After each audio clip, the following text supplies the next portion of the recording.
You mean the show's over at noon? Yeah. What kind of place closes at noon? This place started at 6 a.m. in the morning. They must be populated with octogenarians. Yes, there's a lot of us old farts around. You want me to videotape this while we talk? I said, Shredder, so aren't you doing a packing of the show video? He's like, I'm food. What's this in here? That's a wireless Motorola record player from the 30s. A wireless Motorola record player from the 30s. So that transmitted to an AM radio? To your AM radio. And this one's kind of interesting. It's kind of funny looking. It's like a cake pan. Like a cake pan. And this cartridge, its tone arm is levered. Uh-huh. And some of these are crystal, some of these are actually magnetic. I found that out the hard way. And here is a build-your-own electric phonograph kit. Really? This absolutely cracks me up. Build your own record player. So you built the box and put all that in? You built the box, and then you built, it was probably an amplifier. There's an amplifier kit, I'm sure. Mm-hmm. It was too cute to pass up. Now what's this one here? A very pretty wireless record changer. Transmits to your local radio. It's got an interesting record changer in it. What vintage is that? These are all the 30s and 40s. No, this is interesting. Here is a Sears, if I can get it open, portable record player. Very Sears. So that play what, 78 still? 78s. Uh-huh. A really cute Sears portable Let's take a little closer look at that. That's a metal cabinet. Metal cabinet, gold and white. Tube type. Tube type, post-war, 78. This one looks nice. This was made by the J.W. Davis Company in Corinth Street, downtown Dallas, in the 50s. 3-speed tube record player and a beautifully crafted, look at the jointing on this cabinet. Beautifully made cabinet. J.W. Davis was the Watterson Radio Company in the 30s. This was made by the Watterson Radio Company under the J.W. Davis name. I thought that was interesting. It's beautiful. It is beautiful. Not the original tone arm, it's been replaced, but that's not uncommon. But what workmanship. Child's record player, 3-speed, Dynavox. They were big on names. 1-tube amplifier, little wooden box, very common. Acoustic phono, electric motor, acoustic tone arm. So it had no amplifier? No amplifier, just a children's, those little yellow records kids had, little child's record player. It was basically a big diaphragm and a needle. Yeah. Very crude. This one was made for Disney as a Disneyland record player with these beautiful 3D vacuum molded plastic backlit characters. There's one in here that got pushed out of this window. About 1950. It's a single speed 78. The Junior Jukebox made in Mount Vernon, New York for Disney. Oh, what is this? A talking Egyptian game. A talking what? Egyptian. There's a record you put in here, and as you play the game, you flip this lever, and it gives you a clue. The record's missing, but it was too cute to pass up. And toy record player, Kenner close and play. Cruel thing to do to any record. Plays 45s acoustically. Really, really bad on record. So that was a non-amplifier version too. Right. This is the funniest thing I think I've ever seen. Still in the box, the Zenith hand wind phonograph. You have to put it together. Let's see if I can get it all correct. And we need one of those little children. Do you have a 78 on you, Richard? A record? I took them out of the car. Nothing down there? Those little yellow ones? Yeah. And there's a little crank. There you go.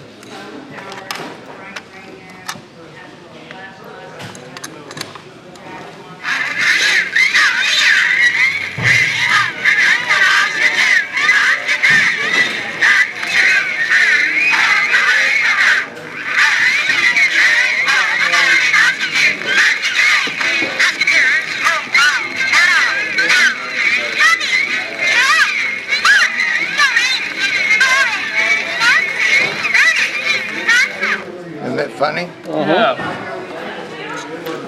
For those who tolerate wow. What do kids know? Still in the box. Now what's this one here? One thing at a time. Well, it looks like Schrader's going to run off with the things. Could be. Let's see. How to get this to pack. Back in the box. Come on. Oh, were you going to ask your mother if we'd have the leftover donuts? Oh, by all means. I see them up there. Oh, here she looks like she's coming this way. Yeah. I told her, I said, oh good, leftover donuts. Yeah. What's that? This is another little wind-up acoustic phonograph made by the Lionel Company.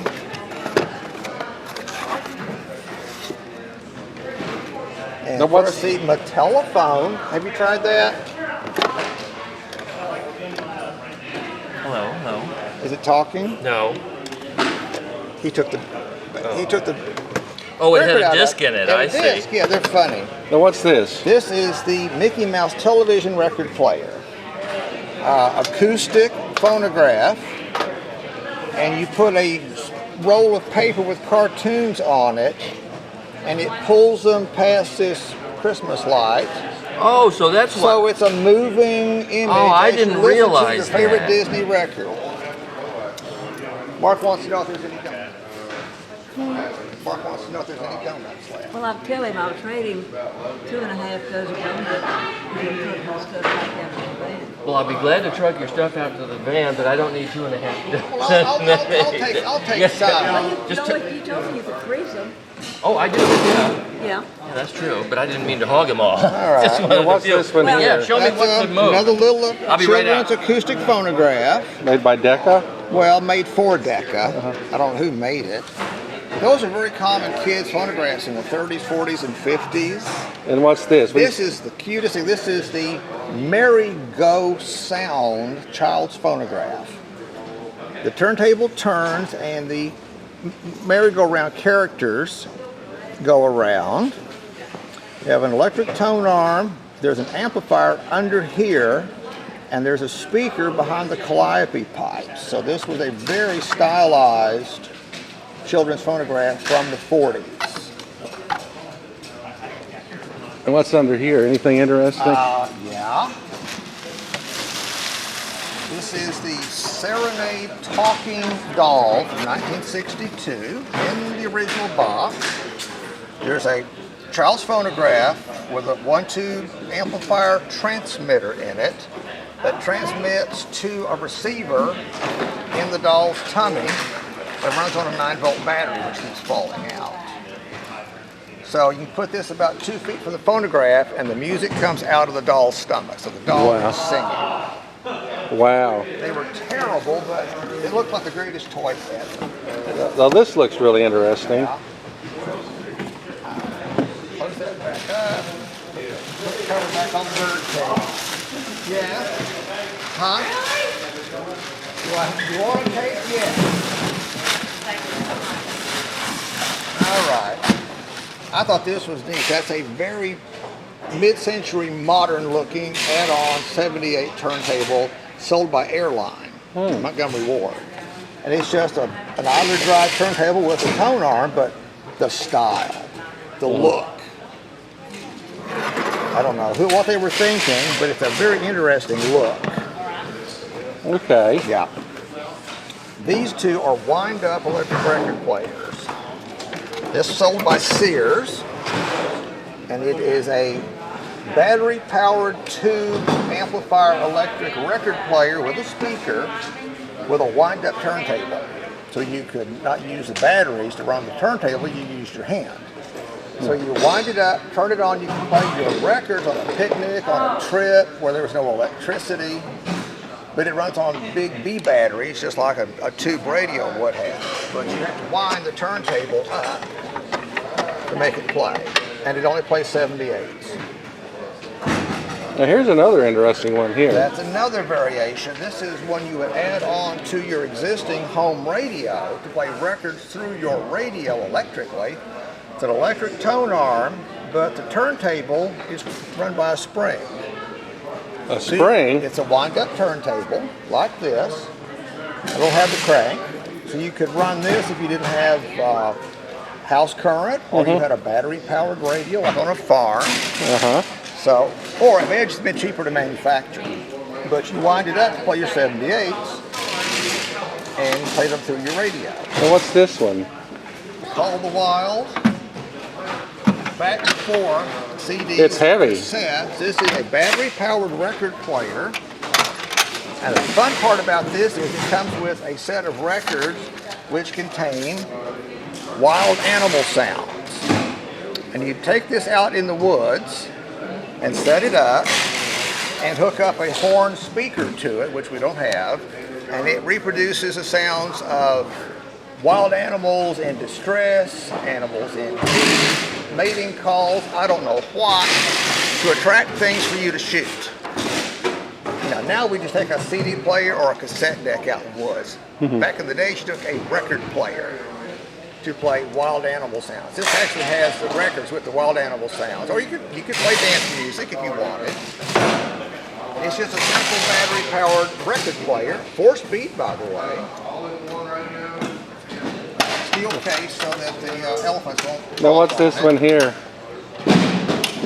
That one is a beautifully crafted wooden box that somebody built in the 30s and mounted a gear drive 2-speed turntable with an electric tone arm made by a static to play records probably at a school or a church.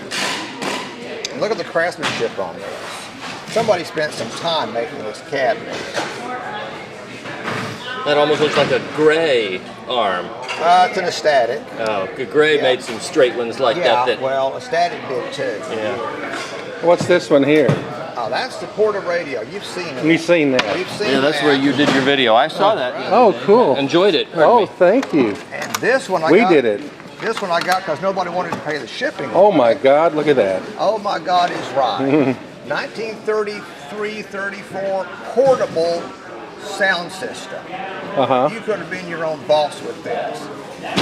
Turntable, tube amplifier, and on the side there are sockets for field coil speakers or trumpet, horn speakers. Plug in a micro, there's mic jacks on the side, the record player. Thing weighs a ton. But you had this and a couple of speakers and a microphone. You had a sound company for a picnic, a convention, a church, anything. Public events of any kind. Public events of any kind. This was huge. What I think is interesting about this is Made by the Turner Company in Cedar Rapids, Iowa. because that's the same where Turner microphones. Oh, okay. I didn't realize that. Same but company. It's the same company that I work for at Rockwell Collins. Is based out of Cedar Rapids. Well, I worked for That Rockwell was the Collins for a Turner- while. Yeah, we talked about that. Yeah. Yeah, so this would have been huge in its day.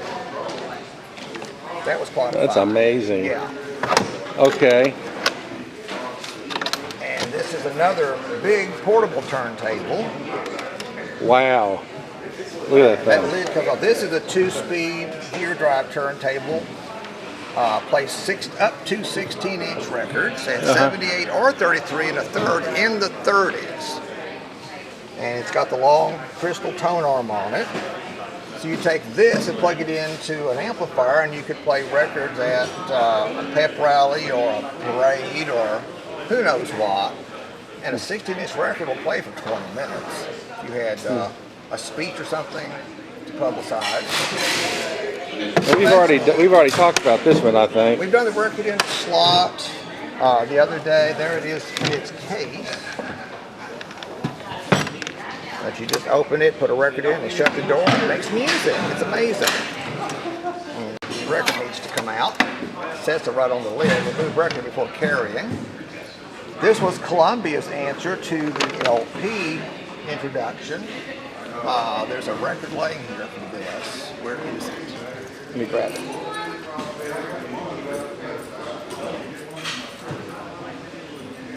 When Columbia introduced the LP record, they had to have something to play the record on. Well, this was a dedicated 33 1/3 RPM turntable, only plays 1 speed, and it hooked up to the phono jack on your existing radio record player to play the new LP. RCA did the same thing with the 45 record changer to play the 45 on your existing 78 record player. These are made out of bakelite. They're made using the same mechanism as that Philco right there. It's got the same mercury switch trip mechanism to stop the motor at the end of the record. But What's this right here?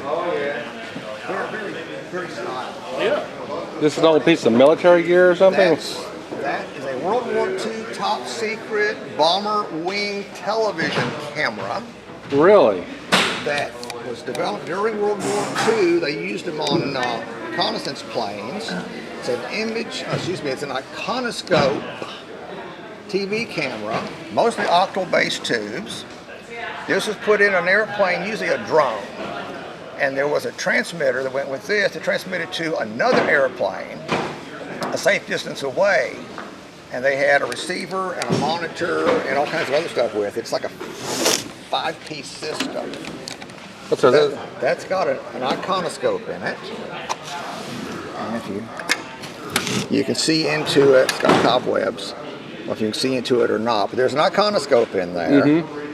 And that was the camera. These are fairly common. The whole system's a little harder to find.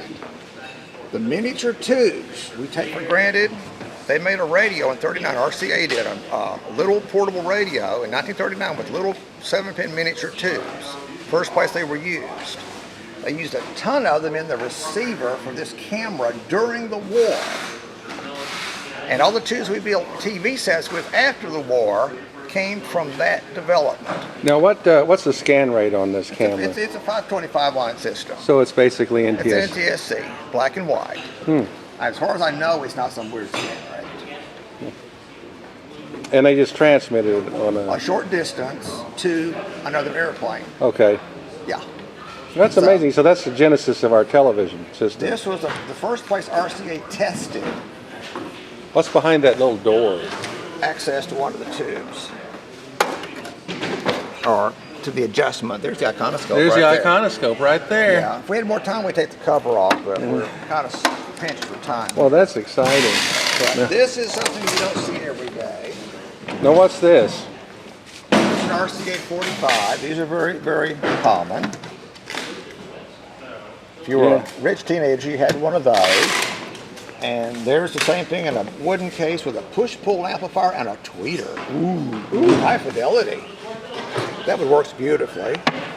There's a Bakelite Admiral with a strange record changer. It also works. And you missed the Zenith 45 adapter. I just put it away and I'm not unpacking it. Should have got here 20 minutes early. What's this here? A voice and music record changer made for Westinghouse using GE's first magnetic cartridge. So it combines a lot of things. And we use it to demonstrate the Zenith 45 adapter, which sits on here and plays a 45 using a little short tone arm. We'll do a video on that someday. And this was used in World War, this was used in a movie. This is a 2-tone arm Zenith. When it came out with the LP, it caught everybody off guard. So all the manufacturers took their existing 78 record changers and stuck a second tone arm on it with an LP needle and a lighter weight to play the new LP. This has a 2-speed motor, plays the LPs manually, because at that time LPs were 7, 10, and 12 inch. There were 7-inch LPs in 1950. You know what, that was used in a movie, the 1956 War of the Worlds? There was a scene where this was in. Yeah, it may not have been the 2-tone arm model, but... Well, they actually just showed the face of it. Yeah, well, they built this model for about 4 years. And there's a Zenith Cobra Demonstrator built to demonstrate the new lightweight Cobra tone arm to the public. Quite elaborate.